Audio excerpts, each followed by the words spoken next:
सुदूरपश्चिम प्रदेशको विकासप्रति समर्पित Dinesh FM 93.8 megahertz सँगै मोबाइल अनलाइन र फेसबुकमा समेत एकैसाथ प्रसारण भइरहेको बिहान 6:30 बजेको दिनेश खबरबाट रोशन भट्टको नमस्कार।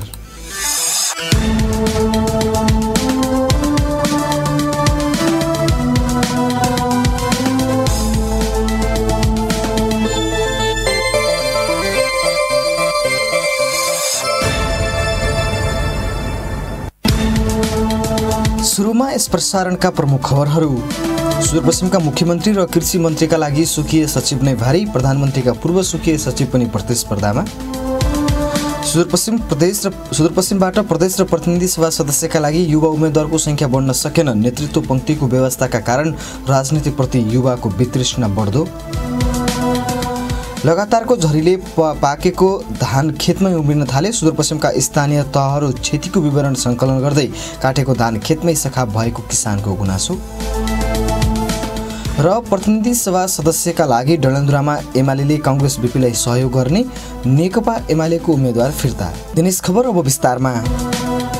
कैलालीको क्षेत्र नम्बर 5 मा प्रतिस्पर्धामा प्रतिनिधि सभा तर्फ स्वतन्त्र उम्मेद्वार दिएका पुष्करनाथ ओझाले चुनाव चिन्ह माछा पाएका छन्। गत निर्वाचनमा कांग्रेस नेत्री आर्जु राणा देउवालाई हराउन भूमिका खेलेको भन्दै उनलाई कारबाही गरिएको थियो। यस्तै क्षेत्र नम्बर 5 मा प्रदेशसभा 2 मा प्रधानमन्त्री पत्नी आर्जु राणाका स्वकीय प्रकाश देउवा विरुद्ध बाघी उम्मेदवारी भागे परेका क्षितिज भण्डारीले चुनाव चिन्ह केराको काइलो पाएका छन्। त्यसैगरी प्रदेशसभा 1 मा स्वतन्त्र उम्मेद्वार बनेका रमेश बहादुर बस्नेतले पनि चुनाव चिन्ह केरा पाएको मुख्य निर्वाचन अधिकृतको कार्यालयले जनाएको छ।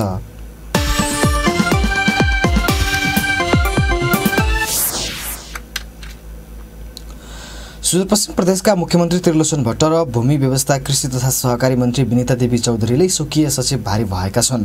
प्रतिनिधि सभा सदस्यको टिकटका लागि दौडमा रहेका उनीहरूले गठबन्धनका कारण टिकट पाएनन्। प्रतिनिधि सभा सदस्यको टिकट नपाउने देखिएपछि प्रदेश सभा सदस्यमा दोहोरिने चाहना राखेका चौधरी र भट्टको थियो, तर पार्टीले स्वकीय सचिवलाई टिकट दिएको छ। मुख्यमन्त्रीका स्वकीय सचिव शिवसिंह ओलीले डोटीबाट प्रदेश सभामा चुनाव लड्दैछन्। प्रदेशको कृषि मन्त्रीका स्वकीय सचिव कैलालीबाट प्रदेश सभा सदस्यको चुनाव लड्दैछन्। प्रधानमन्त्री शेरबहादुर देउवाका पूर्व स्वकीय सचिवले उनै विरुद्ध उम्मेदवारी दिएका छन्। सहकर्मी कमल साउदको एक सामग्री।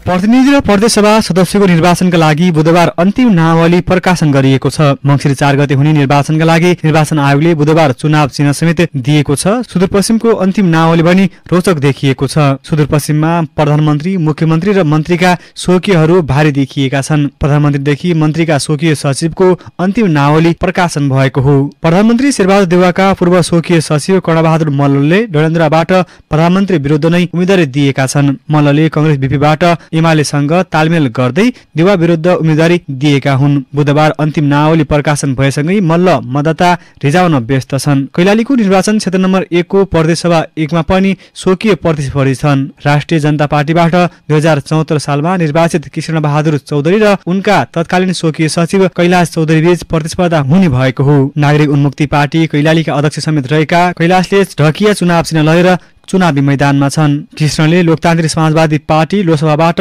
प्रदेशसभा सदस्यका लागि टिकट पाएका थिए। सुदूरपश्चिमका मुख्यमन्त्री त्रिलोचन भट्ट र भूमि व्यवस्था कृषि तथा सहकारी मन्त्री विनिता देवी चौधरीलाई भने स्वकीय सचिव नै भारी भएका छन्। मुख्यमन्त्रीका स्वकीय सचिव शिवसिंह ओलीले भट्टको टिकट खोसेर चुनावी मैदानमा छन्। कृषि मन्त्री चौधरीको टिकट पनि उनका स्वकीय सचिव दीर्घराज बिनाडीले हात पारेका छन्। ओली र बिनाडी माओवादी केन्द्रको चुनाव चिन्ह गोलाकार भित्रको हँसिया हतौडो लिएर चुनावी मैदानमा उत्रिएका हुन्। मुख्यमन्त्री भट्ट र मन्त्री चौधरीका भनी आधिकारिक धारणा समेत सार्वजनिक भएको छैन। सुदूरपश्चिमका भूमि व्यवस्था कृषि तथा सहकारी मन्त्री चौधरीका स्वकीय सचिव दीर्घराज बिनाडी कैलालीको निर्वाचन क्षेत्र नम्बर 1 को 1 बाट निर्वाचन लड्दैछन् भने मुख्यमन्त्रीका स्वकीय सचिव ओली डोटीको प्रदेश सभा 2 बाट निर्वाचन लड्दैछन्। प्रतिनिधि र प्रदेश सभा सदस्यका लागि उम्मेदवारी दर्ता गराएका 7 जनाले फिर्ता लिएका छन्। बुधबार प्रतिनिधि सभातर्फ 1 र प्रदेश सभातर्फ 6 जनाले उम्मेदवारी फिर्ता लिएको निर्वाचन अधिकृतको कार्यालयले जनाएको छ। जिल्लाको क्षेत्र नम्बर 1 को प्रदेश सभातर्फ 1 मा उम्मेदवारी दिएका स्थिर प्रसाद घिमिरेले फिर्ता लिएका छन्। उक्त क्षेत्रमा प्रतिनिधि सभामा 10 र प्रदेश सभाको दुवै क्षेत्रमा 8 जनाले उम्मेदवारी दिएका छन्। यसैगरी क्षेत्र नम्बर 2 मा प्रदेश सभामा 2 जनाले उम्मेदवारी फिर्ता लिएका छन्। प्रदेश 1 1बाट जितबहादुर करिया र 2बाट जोगराज भण्डारीले उम्मेदवारी फिर्ता लिएका हुन्। क्षेत्र नम्बर 2मा अब प्रतिनिधि सभामा 10 र प्रदेश सभातर्फ दुवैमा 9 गरी 18 जनाको उम्मेदवारी रहेको छ। यता जिल्लाको क्षेत्र नम्बर 3मा प्रतिनिधि सभातर्फ 1 र प्रदेश सभातर्फ 3 गरी 4 जनाले उम्मेदवारी फिर्ता लिएका छन्। प्रतिनिधि सभामा सुनिल कुमार साउदले उम्मेदवारी फिर्ता लिएका छन् भने प्रदेश सभामा 3-1बाट कर्णबहादुर चन्द, पदम बहादुर लोहार र रामबहादुर चौप्रेलले उम्मेदवारी फिर्ता लिएको मुख्य निर्वाचन अधिकृतको कार्यालयले जनाएको छ।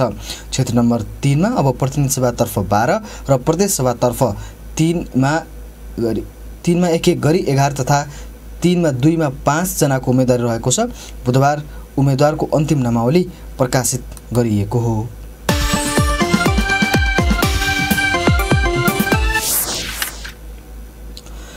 डडेलधुरामा प्रतिनिधि सभा र प्रदेश सभा सदस्यतर्फ 5 जनाले उम्मेदवारी फिर्ता लिएका छन्, जसमा प्रतिनिधि सभामा नेकपा एमालेको तर्फबाट उम्मेदवार बनेका चक्र स्नेही पनि रहेका छन्।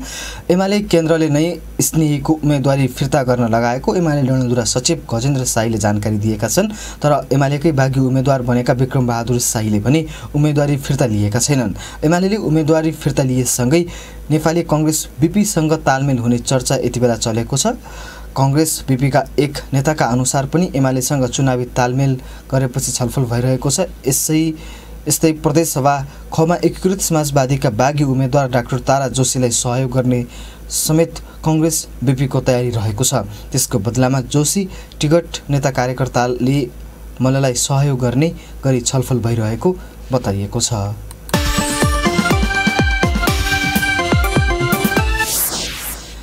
नेपाली कांग्रेसका सभापति एवं प्रधानमन्त्री शेरबहादुर देउवा विरुद्ध निर्वाचन लड्न डडेलधुरा पुगेका स्वतन्त्र उम्मेदवार सागर ढकालले चुनाव चिन्ह सिरिन्ज पाएका छन्। बुधबार आयोगले निर्वाचन चिन्ह प्रदान गर्ने क्रममा ढकालले सिरिन्ज अर्थात् सुई चिन्ह पाएको डडेलधुराका मुख्य निर्वाचन अधिकृत बालकृष्ण वाग्लेले जानकारी दिए।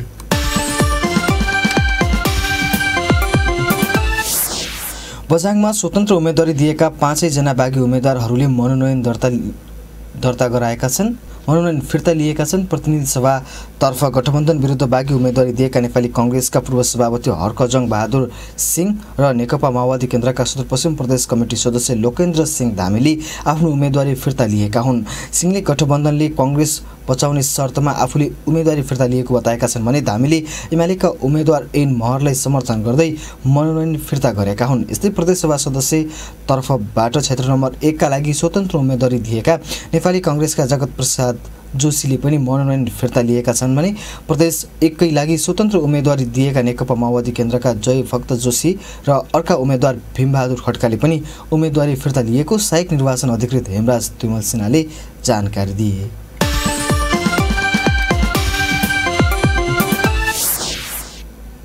असम क्षेत्र नम्बर 2 कमा नेकपा एमालेका बागी उम्मेदवार बनेका नेता बमबहादुर बिसीले उम्मेदवारी फिर्ता लिएका छन्। सो क्षेत्रबाट प्रदेशसभा सदस्यको उम्मेदवार आकांक्षी बिसीले टिकट नपाएपछि स्वतन्त्र उम्मेदवारी दिएका थिए, तर स्थानीय तह कार्यकर्ता र पार्टीको जिल्ला प्रदेश र केन्द्रको आग्रहमा उम्मेदवारी फिर्ता लिएको बताइएको छ।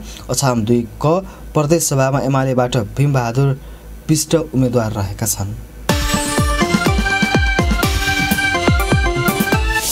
सुदूरपश्चिम प्रदेश र प्रतिनिधि सभा सदस्य निर्वाचनका लागि युवाको उम्मेदवारी अत्यन्त न्यून रहेको देखिएको छ। प्रमुख राजनीतिक दलहरू नै युवालाई उम्मेदवार बनाउन नमानेपछि युवाको उम्मेदवारी न्यून देखिएको हो। युवालाई अवसर दिएर नेतृत्वमा पुर्याउने नेतृत्व पङ्क्ति नै व्यवस्थाका कारण राजनीतिप्रति युवाको वितृष्णा बढ्दै गएको छ।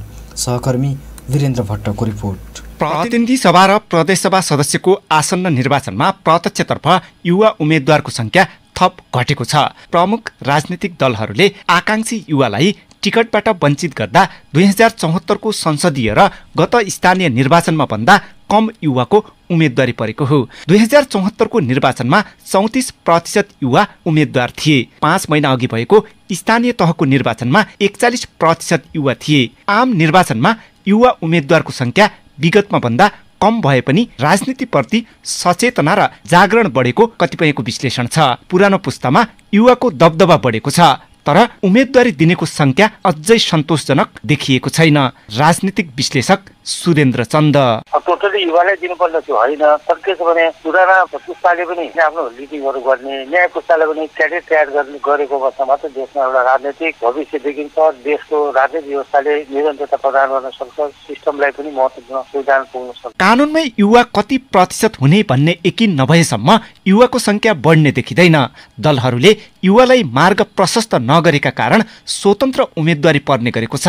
दलले विश्वास नगरेकै कारण युवा उम्मेदवार कम देखिएका हुन्। युवा उम्मेदवार कम्तीमा 40% हुनुपर्ने युवा राजनीतिज्ञको माग छ। नयाँ पुस्ता युवा प्रवेशले परिवर्तनमा आशा जगाउन सक्छ, तर युवालाई प्रमुख दलहरूले नै विश्वास नगरेको युवा नेताको गुनासो छ। नेपाली कांग्रेसका युवा नेता लोकराज पाण्डे आगो। कम्तीमा 51% युवा हुनुपर्छ भनेर हामीले देशव्यापी रूपमा दबाब दिएका हौं। शेरबहादुर देउवा आदि 27 सालमा चाहिँ नेविसँग अध्यक्ष भएको मान्छे, तर उहाँले सुदूरपश्चिममा कतिजना युवालाई ठाउँ दियो भन्ने कुरा आज प्रश्नवाचीमा खडा भएको छ कि कांग्रेस मात्र हैन सबै पार्टीले आफ्नो घोषणा पत्रमा डिल गर्नुपर्छ। नेपालमा युवाको जनसंख्या 40% भन्दा बढी छ।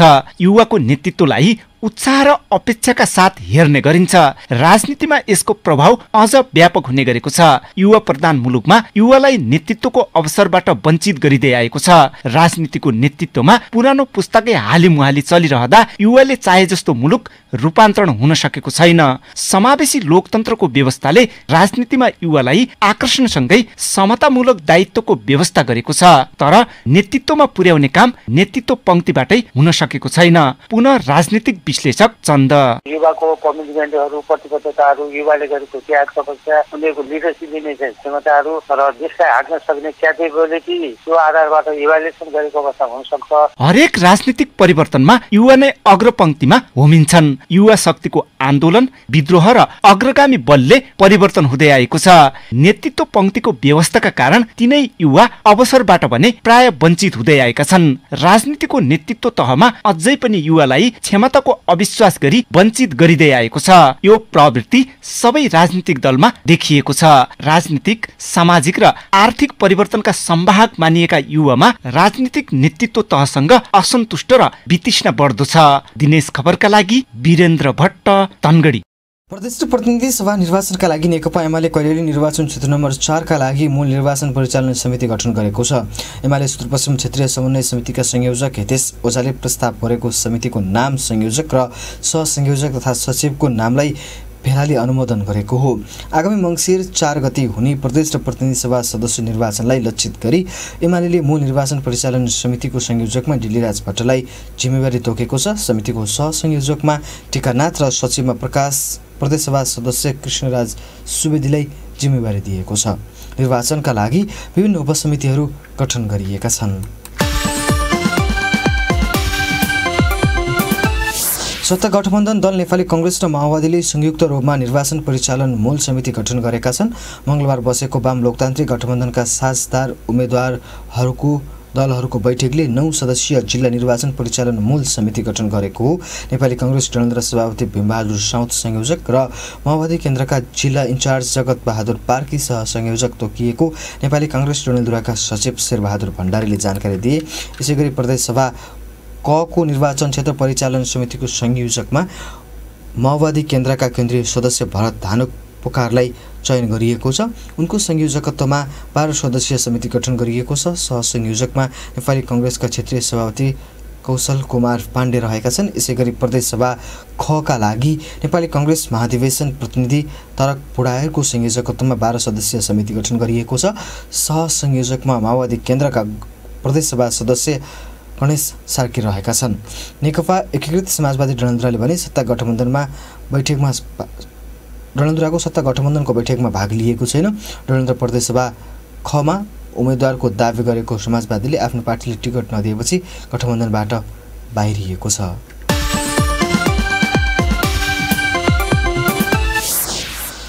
सुदूरपश्चिम प्रदेशमा भएको लगातारको झरीले पाकेको धान खेतमै उम्रिन थालेको छ। धनगढी उपमहानगरपालिका सहित प्रदेशका विभिन्न क्षेत्रमा भएको अविरल वर्षाका कारण धान खेतमै उम्रिन थालेको हो। गत बुधबारदेखि लगातार 6 दिनसम्म परेको पानीले पाकेको धान खेतमै उम्रिन थालेको छ। किसानहरूले काट्न तयार भएको र झरीपछि खेतमै ढलेको धान उम्रिएको हो।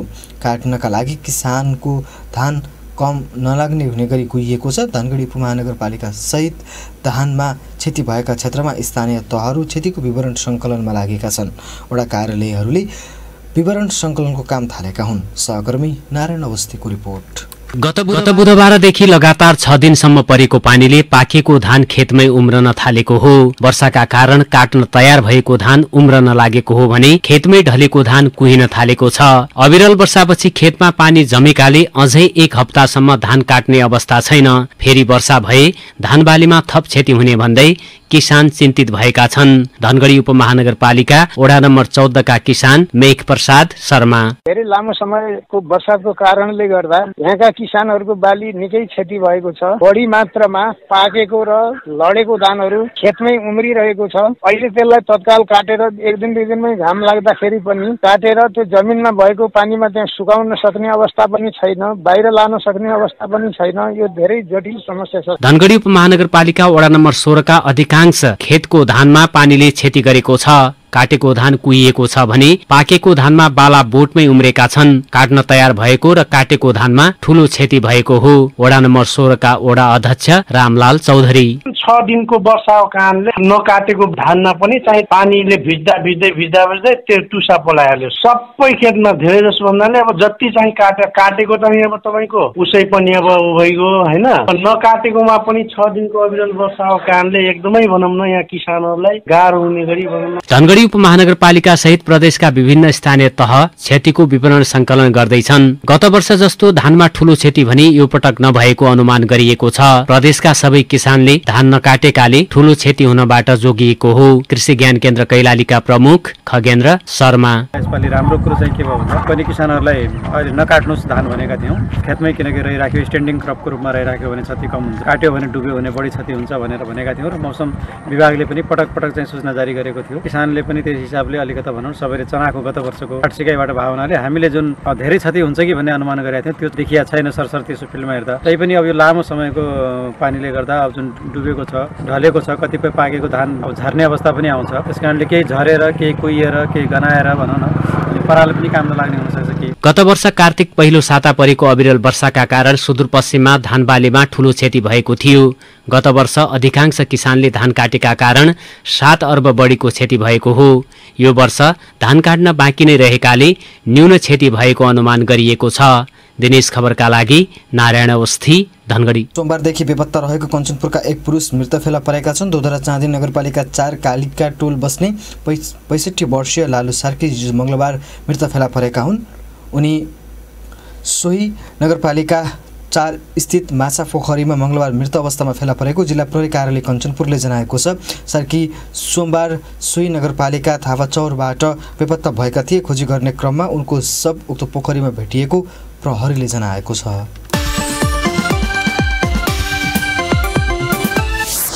बझाङमा चट्याङ लागेर एकजनाको मृत्यु भएको छ। जिल्लाको जयपृथ्वी नगरपालिका वडा नम्बर 5 लुटिया डिलका लालबहादुर थापाको चट्याङ लागेर मृत्यु भएको हो।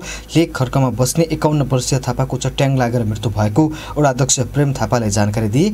थापाको मंगलबार दिउँसो चट्याङ लागेर मृत्यु भए पनि बुधबार मात्रै जानकारी भएको वडा अध्यक्ष थापाले बताए।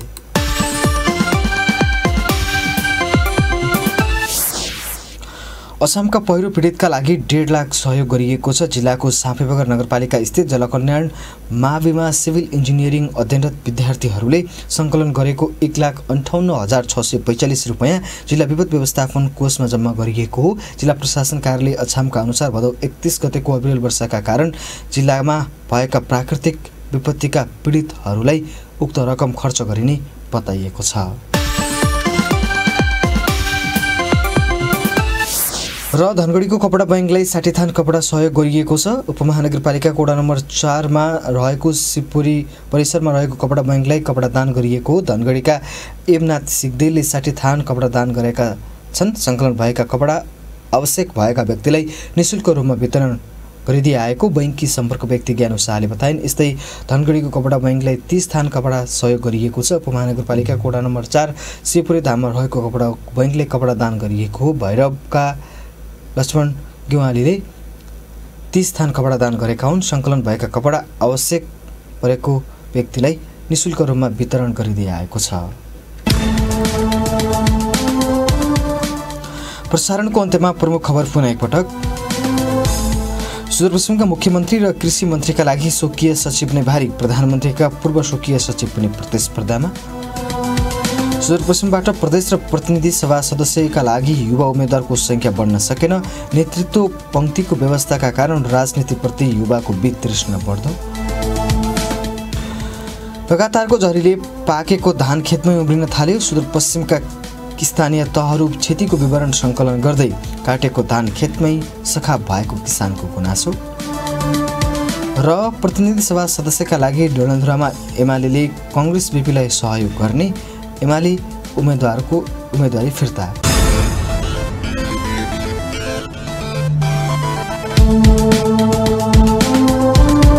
हवस् त सुदूरपश्चिम प्रदेशको विकासप्रति समर्पित दिनेश एफएम 93.8 मेगाहर्जसँगै मोबाइल अनलाइन र फेसबुकमा समेत एकैसाथ प्रसारण भइरहेको बिहान 6:30 बजेको दिनेश खबर सकियो। हाम्रो अर्को समाचार साँझ 6:30 बजे प्रसारण हुनेछ। तपाईँ नयाँ र ताजा घटनाक्रमका लागि दिनेश एफएम सुन्दै गर्नुहोला भने पल पलको अपडेटका लागि दिनेशखबर.com पढ्दै र हेर्दै गर्नुहोला। अहिलेको यो समाचारबाट रोशनबाट बिदा हुन्छु। नमस्कार, शुभ दिन।